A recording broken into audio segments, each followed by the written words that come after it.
Hi hello ಎಲ್ರಿಗೂ ನಮಸ್ಕಾರ. ಎಲ್ಲರೂ ಹೇಗಿದ್ದೀರಾ? ಐ ಹೋಪ್ ಎಲ್ಲರೂ ಚೆನ್ನಾಗಿದ್ದೀರಾ ಅಂತ. ನಾವು ಕೂಡ ಚೆನ್ನಾಗಿದ್ದೀವಿ.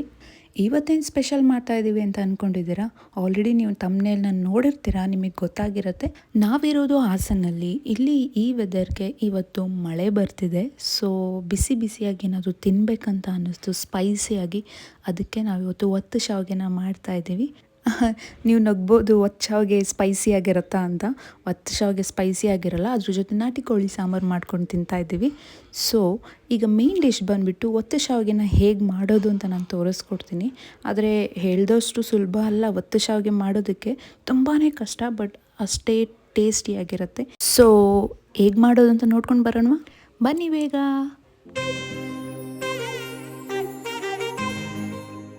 ಈಗ ಸ್ಟವ್ ಹಚ್ಚಿಬಿಟ್ಟು ಬಾಣಲೆನ ಇಟ್ಕೊಳ್ಳೋಣ. ಬಾಣಲೆ ಬಿಸಿ ಆಗೋರು ಕಾಯೋದು ಬೇಡ, ಯಾಕಂದರೆ ನಾವು ವಾಟರ್ ಹಾಕ್ತಿರೋದು, ಆಯಿಲಲ್ಲ. ನಾವಿವಾಗ ಒಂದು 5 ಗ್ಲಾಸ್ನ ನೀರು ಹಾಕುತ್ತಾ ಇದ್ದೀವಿ, ಯಾಕಂದರೆ ನಮ್ಮ ಮನೇಲಿ ಜಾಸ್ತಿ ಜನ ಇದ್ದೀವಿ, ಕ್ವಾಂಟಿಟಿ ಜಾಸ್ತಿ ಬೇಕು, ಹಾಗಾಗಿ 5 ಗ್ಲಾಸ್ ನೀರನ್ನ ಹಾಕ್ಕೊಂಡ್ವಿ. ಇದಕ್ಕೆ ಸ್ವಲ್ಪ ಉಪ್ಪು ಹಾಗೆ ಒಂದು 2 ಟೇಬಲ್ ಸ್ಪೂನ್ ಆಯಿಲ್ನ ಹಾಕ್ಕೊಳ್ಳೋಣ. ಇಲ್ಲಾಂದರೆ ಶಾವಿಗೆ ಫುಲ್ ಸಪ್ಪೆ ಸಪ್ಪೆ ಆಗಿಬಿಡುತ್ತೆ, ತಿನ್ನೋಕ್ಕೆ ಚೆನ್ನಾಗಿರೋದಿಲ್ಲ. ಇವಾಗ ಇದಕ್ಕೆ ಲೈಟಾಗಿ ಮೇಲೆ ಸ್ವಲ್ಪ ಅಕ್ಕಿ ಹಿಟ್ಟನ್ನ ಹಾಕ್ಕೊಳ್ಳೋಣ, ಯಾಕಂದರೆ ಅದು ಕುದಿ ಬರಬೇಕು.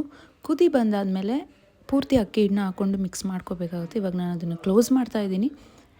ಇವಾಗ ನೋಡಿ ಕುದೀತಾ ಇದೆ. ಇದು ಈ ಥರ ಕುದೀತಾ ಇರಬೇಕಾದ್ರೆ ನಾವು ಅಕ್ಕಿ ಹಿಟ್ಟನ್ನ ಹಾಕ್ಕೋಬೇಕು. ನಾವೇನು ಕ್ವಾಂಟಿಟಿನ ಯೂಸ್ ಮಾಡೋಕ್ಕೆ ಇಟ್ಕೊಂಡಿರ್ತೀವಿ ಅಷ್ಟು ಅಕ್ಕಿ ಹಿಟ್ಟನ್ನ ನಾವು ಅದಕ್ಕೆ ಹಾಕ್ಕೋಬೇಕು.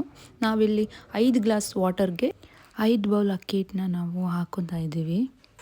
ಹಾಗೆ ಯಾರೆಲ್ಲ ನನ್ನ ಚಾನಲ್ನ ಹೊಸ್ದಾಗಿ ನೋಡ್ತಾ ಇದ್ದೀರಾ, ಪ್ಲೀಸ್ ದಯವಿಟ್ಟು ಸಬ್ಸ್ಕ್ರೈಬ್ ಮಾಡೋದಂತೂ ಮರಿಬೇಡಿ.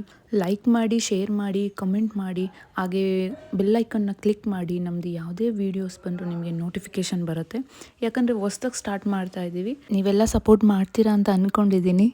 ಈಗ ಇದನ್ನು ಈ ಥರ ನಿಧಾನವಾಗಿ ಮಿಕ್ಸ್ ಮಾಡ್ಕೋಬೇಕು. ಎಷ್ಟು ಪೇಷನ್ಸ್ ಇರುತ್ತೋ ಅಷ್ಟು ಚೆನ್ನಾಗಿ ಬರುತ್ತೆ, ಯಾಕಂದರೆ ಅದು ಗಂಟಾಗ್ಬಿಟ್ರೆ ಚೆನ್ನಾಗಿ ಬರೋದಿಲ್ಲ. ಅದನ್ನು ಸ್ಟೀಮ್ ಮಾಡಬೇಕು ನೆಕ್ಸ್ಟು. ಹಾಗಾಗಿ ಈ ಥರ ಮಿಕ್ಸ್ ಮಾಡಿದ್ಮೇಲೆ ಅದನ್ನು ಕ್ಲೋಸ್ ಮಾಡಿ ಸ್ವಲ್ಪ ಹೊತ್ತು ಇಡಬೇಕು. ಇವಾಗ ಅದನ್ನು ಸ್ಟೀಮ್ ಮಾಡೋದಕ್ಕೆ ಏನು ಬೇಕು ಅಂತ ನೋಡ್ಕೊಂಡು ಬರೋಣ. ನಾವೀಗ ಇಡ್ಲಿ ಪಾತ್ರೆನ ಇಡ್ತಾಯಿದ್ದೀವಿ ಸ್ಟೀಮ್ ಮಾಡೋದಕ್ಕೆ.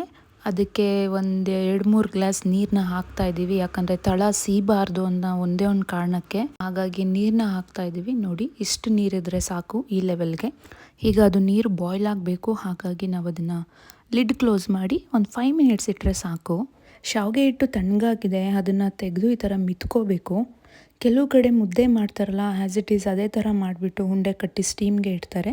ಆದರೆ ನಮಗದು ಸ್ವಲ್ಪ ಕಷ್ಟ ಅನಿಸುತ್ತೆ. ನಾವು ಈ ಥರ ಒಂದು ಶೀಟ್ ಅಥವಾ ಬಟರ್ ಪೇಪರ್ನ ತೊಗೊಂಡು ಎಣ್ಣೆ ಅಥವಾ ನೀರನ್ನ ಅಪ್ಲೈ ಮಾಡಿ ಈ ಥರ ಮಿತ್ಕೊಳ್ಳಿ. ಎಷ್ಟು ಈಸಿಯಾಗಿ ಬರುತ್ತೆ ಅಂದರೆ ಅಷ್ಟು ಸಾಫ್ಟ್ ಆಗುತ್ತೆ ಹಿಟ್ಟು. ಸ್ಟೀಮ್ ಮಾಡೋದಕ್ಕೂ ಅಷ್ಟೇ ಚೆನ್ನಾಗಿರುತ್ತೆ. ಫಸ್ಟ್ ಟೈಮ್ ಶಾವಿಗೆ ಮಾಡೋದಕ್ಕೆ ತುಂಬಾ ಕಷ್ಟ ಅನ್ನಿಸ್ಬೋದು, ಆದರೆ ಮಾಡ್ತಾ ಮಾಡ್ತಾ ಅದು ತುಂಬಾ ಈಸಿ. ಇವಾಗ ಇದನ್ನು ಚೆನ್ನಾಗಿ ಮಿತ್ಕೊಂಡಾದ್ಮೇಲೆ ಇದನ್ನು ಉಂಡೆಗಳ ಥರ ಮಾಡಿ ಇಟ್ಕೋಬೇಕು.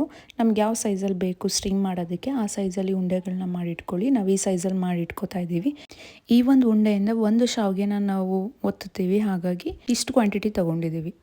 ಈಗ ನಾವು ಆಗಲೇ ಏನು ನೀರು ಬಿಸಿಗೆ ಇಟ್ಟಿದ್ವಿ ಸ್ಟೀಮ್ ಆಗೋದಕ್ಕೆ, ಅದು ಬಿಸಿಯಾಗಿದೆ. ನಾವೇನು ಉಂಡೆಗಳನ್ನ ಮಾಡಿ ಇಟ್ಕೊಂಡಿದ್ದೀವಿ ಅದನ್ನು ಡೈರೆಕ್ಟಾಗಿ ತೆಗೆದು ಒಳಗಿಟ್ಬಿಟ್ಟು ಲಿಡ್ನ ಕ್ಲೋಸ್ ಮಾಡೋಣ. ಇಡ್ಲಿ ಪಾತ್ರೆನೇ ಬೇಕು ಅಂತ ಇಲ್ಲ, ಬೇರೆ ಪಾತ್ರೆಲೆಲ್ಲ ನಾವು ಸ್ಟೀಮ್ ಕೊಡ್ಬೋದು. ನಾನಿವಾಗ ನಿಮಗೆ ತೋರಿಸ್ತೀನಿ ನಾವೇಂದ್ರಲ್ಲಿ ಈಗ ಶಾವಿಗೆನ ಮಾಡ್ತೀವಿ ಅಂತ. ಇಲ್ಲಿ ನೋಡಿ, ಈ ಥರ ಇದೆ ನಾವು ಶಾವಿಗೆ ಮಾಡೋದು. ಇದನ್ನು ಶಾವಿಗೆ ಹುಳ್ಳು ಅಂತಲೂ ಕರೀತಾರೆ. ಇದರಲ್ಲಿ ಚಕ್ಲಿ ಕೂಡ ಮಾಡ್ಬೋದು.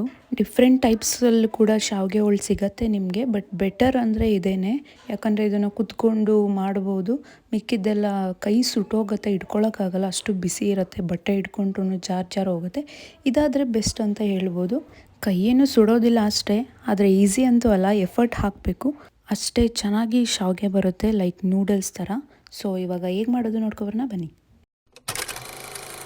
15 ನಿಮಿಷ ಸ್ಟೀಮ್ಗೆ ಇಟ್ಟಿದ್ದು ಶಾವಿಗೆ ಹಿಟ್ಟು ಇವಾಗ ರೆಡಿಯಾಗಿದೆ. ಇವಾಗ ಅದನ್ನು ತೆಗೆದು ಡೈರೆಕ್ಟಾಗಿ ಶಾವಿಗೆ ಹೋಳಿಗೆ ಹಾಕ್ಬಿಟ್ಟು ಶಾವಿಗೆ ಒತ್ತಕ್ಕೆ ಸ್ಟಾರ್ಟ್ ಮಾಡಬೇಕು. ಯಾಕಂದರೆ ಬಿಸಿ ಇದ್ದಾಗಲೇ ಒತ್ತಬೇಕು, ಅದು ತಣ್ಣಗಾದ್ಮೇಲೆ ಗಟ್ಟಿಯಾಗಿ ಹೋಗ್ಬಿಡುತ್ತೆ, ಶಾವಿಗೆ ಬರೋದಿಲ್ಲ. ನಾವು ಶಾವಿಗೆ ಎತ್ಕೊಳ್ಳೋಕ್ಕೆ ಬೌಲ್ನ ತೊಗೊಂಡಿದ್ದೀವಿ, ಅದಕ್ಕೆ ಸ್ವಲ್ಪ ಆಯಿಲ್ನ ಹಾಕ್ಕೊಂಡಿದ್ದೀವಿ. ಯಾಕಂದರೆ ಶಾವಿಗೆ ಬಿಸಿ ಇರೋದ್ರಿಂದ ಅಂಟಬಾರ್ದು ಅಂತ ಅಷ್ಟೇ. ಅದು ಅಂಟೋದಿಲ್ಲ, ಬಟ್ ಆದರೂ ರಿಸ್ಕ್ ಬೇಡ ಅಂತ ನಾವು ಆಯಿಲ್ನ ಹಾಕ್ಕೊಂಡಿರ್ತೀವಿ ಅಷ್ಟೇ. ಸ್ವಲ್ಪ ಕೇರ್ಫುಲ್ಲಾಗಿ ಇಟ್ಕೋಬೇಕು, ಯಾಕಂದರೆ ಅದು ತುಂಬ ಬಿಸಿ ಇರುತ್ತೆ, ಕೈ ಸುಟ್ಟೋಗ್ಬಿಟ್ರೆ ಕಷ್ಟ. ನಾವು ಬೌಲಲ್ಲಿ ಹಾಕೋತಾ ಇರೋದ್ರಿಂದ ಅದು ಶೇಪ್ ರೌಂಡಲ್ಲಿರುತ್ತೆ. ನಿಮಗೆ ಬೇಕಂದರೆ ಬೇರೆ ಬೇರೆ ಶೇಪಲ್ಲೆಲ್ಲ ನಾವು ಶಾವಿಗೆನ ಮಾಡ್ಕೋಬೋದು. ನೋಡಿ, ಈಗ ನಾವು ಉದ್ದ ಶಾವಿಗೆನೂ ಮಾಡಿ ತೋರಿಸ್ತಾ ಇದ್ದೀವಿ. ಈ ಥರ ಕೆಲವು ಕಡೆ ಈ ಥರ ಮಾಡ್ತಾರೆ, ಕೆಲವು ಕಡೆ ರೌಂಡಾಗಿ ಮಾಡ್ತಾರೆ. ನಾವು ಎರಡನ್ನೂ ತೋರಿಸ್ತಾ ಇದ್ದೀವಿ. ಈ ಥರ ನಿಧಾನವಾಗಿ ಇಟ್ಕೋಬೇಕು.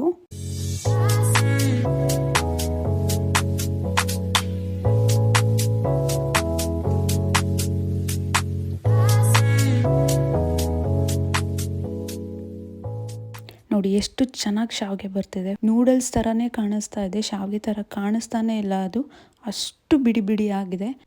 ಹಾಗೇನೂ ಕೂಡ ಸಹ ತಿನ್ಬೋದು, ಅಷ್ಟು ಟೇಸ್ಟಿಯಾಗಿರುತ್ತೆ. ನಾವೀಗ ಎಲ್ಲ ಶಾವಿಗೆನೂ ಪ್ರಿಪೇರ್ ಮಾಡ್ಕೊಂಡಿದ್ದೀವಿ. ಒಂದು ದೊಡ್ಡ ಪ್ಲೇಟ್ ಇದ್ದರೆ ಅಥವಾ ಕೆಲವ್ರು ಪಂಚೆ ಮೇಲೆ ಅಥವಾ ಒಂದು ಬಟ್ಟೆ ಮೇಲೆ ಹಾಕ್ತಾರೆ.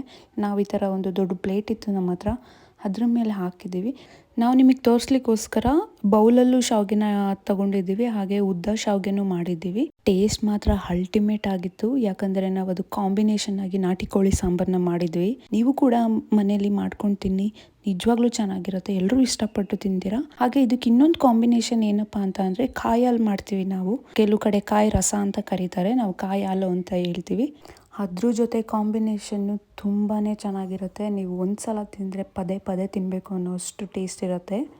ನಿಮಗೆ ಕಾಯಿ ರಸ ಅಥವಾ ಕಾಯಿ ಹಾಲ್ದು ರೆಸಿಪಿ ಬೇಕು ಅಂದರೆ ನನಗೆ ಕಮೆಂಟ್ ಮಾಡಿ ಅಥವಾ DM ಮಾಡಿ, ನಾನು ಅದ್ರದ್ದು ವೀಡಿಯೋ ಮಾಡಿ ಹಾಕ್ತೀನಿ.